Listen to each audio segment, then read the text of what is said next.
Well, a lot of times the commissioners will cut a deal with the gravel company that puts gravel on the road and says, we're going to have you gravel, but we don't want to put as much gravel down. But I'll tell you what, why don't we put half as much as we did before? We'll still charge them the full amount, and why don't you guys and the gravel company and you, the commissioners, will split the difference on what we didn't put down, so that's cheaper for us, and you guys get some money out of the deal, but we're still putting a little gravel down.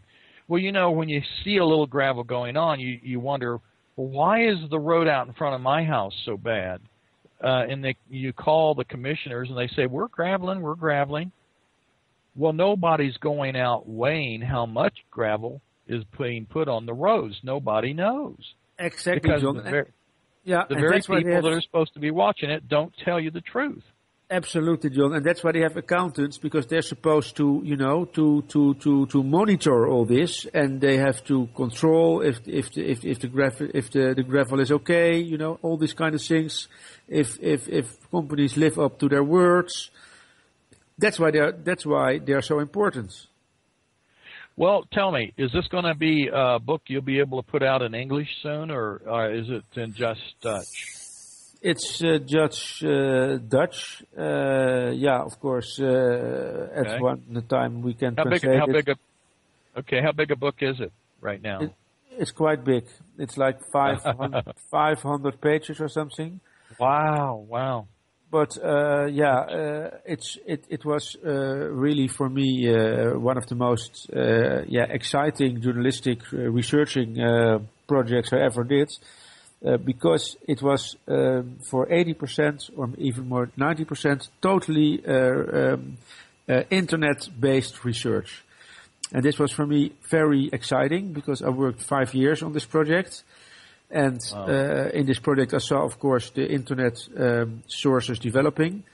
And as you may know, John, in America, they have this great accessibility of all kind of SEC files. The SEC has a great site, sec.gov, where they have the EDGAR function, where you can read everything, all kind of depositions, even the most extremely detailed information is public on the internet in the United States. I mean, that's really one of the good things of America from a European perspective, because in Europe the legal system is much more protected, much more, schemy, closed, isn't it? Closed. It's difficult to access all kind of basic things.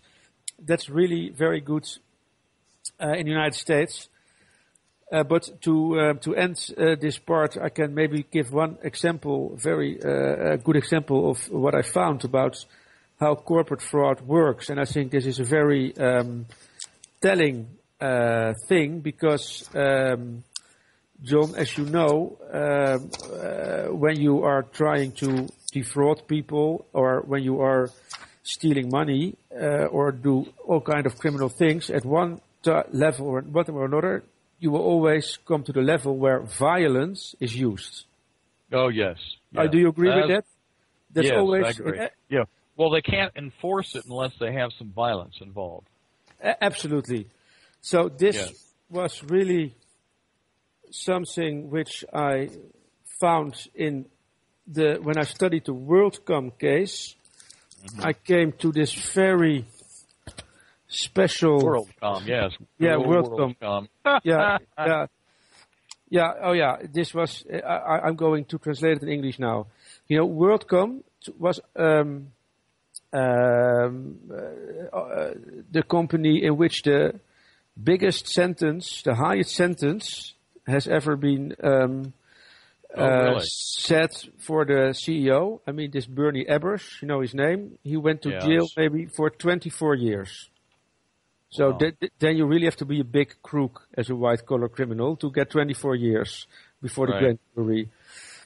But this is what I mean, where the violence comes in. And it says the follow. Commercial lawyer William McLucas from the law firm of Wilmer, Cutler & Pickering in New York. He used to work with the SEC. Did some research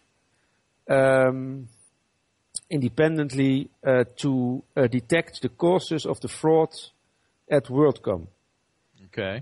And he did this in consignment of the post-bankruptcy management of the firm. And in the report of this lawyer, there has been described an incident in which the internal controller, Buford Yates, he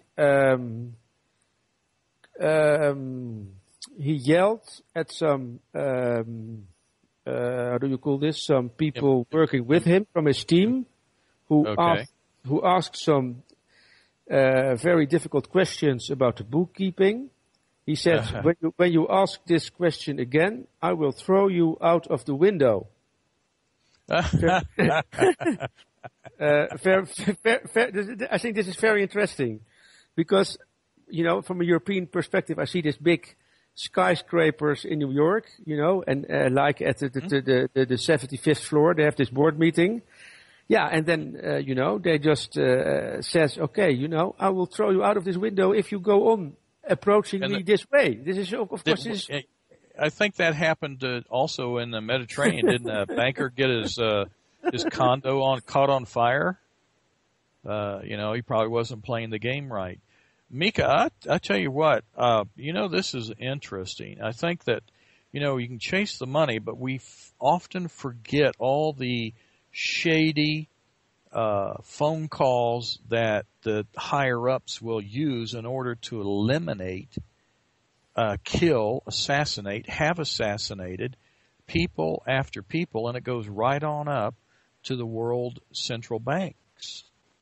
And for us to think these people never have picked up a phone in order to sabotage somebody's life, steal, or even kill, I think we'd have to be really, really naive not to think that's not occurring. And it isn't stopped. It's still going. Absolutely. It's still going. Yes. Yeah. That's exactly what's on my book. I mean, I say the plundering goes on and on. I mean, that's one of my, my subtitles. What we're going to have to do is, since you don't have this in English, we're going to have you come on a regular basis and give us some updates about some of the, you know, industries where some of this crime has occurred. And as of late, there's an internet site called CaptainSherlock.com. It might be .org, but I think it's .com. It's called Captain Sherlock.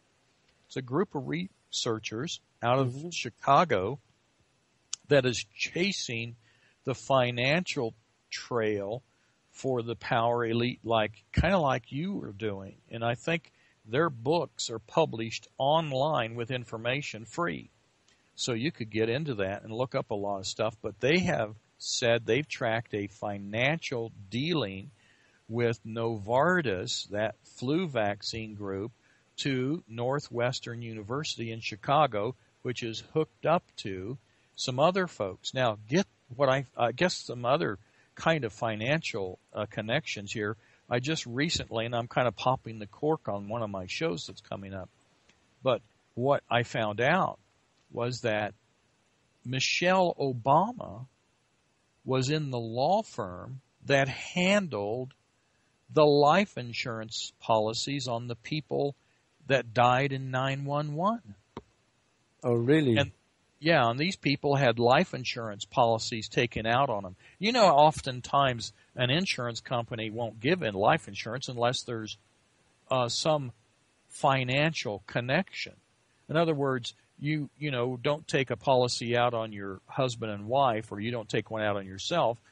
Generally, with if you have plans to kill yourself, you better wait 2 years, because it has a clause. Kill yourself in 2 years and we won't pay, so to speak. Yeah. Well, you know, you can take those kind of policies out, though, on a partner in your business, because they are essential to your, income and the business's health and so forth, because they're key people.